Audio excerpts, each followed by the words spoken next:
First game of the PBA Finals Governors Cup, Magnolia versus Alaska.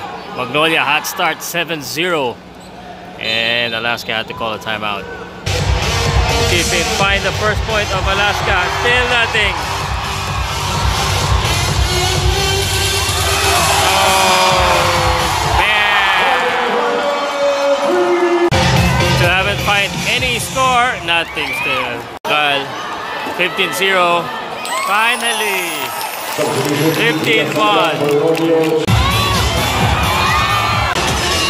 Only making a move inside. Nice pass. Fast break. Nice.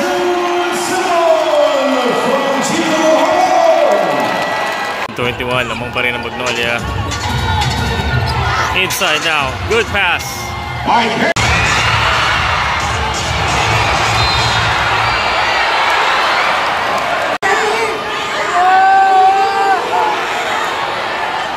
Go. 5 seconds to go. There you go. Alright, 52-14 lamang ang Magnolia hot shots. It's all Magnolia's game. Ganda ng ginalaro nila. Boom!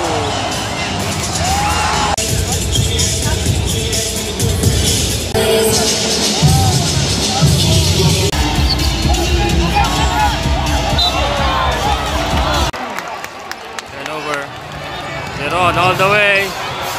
Yes, finally. Magnolia talaga naman dinidi ng maigi itong Alaska. Wala talaga Manchero. Wala na bangko. Wala na. Give up na. 95-78. 1 minute 24. 1:24.4 seconds. 3 seconds. Here we go. That's it. Magnolia Hotshots takes game 1.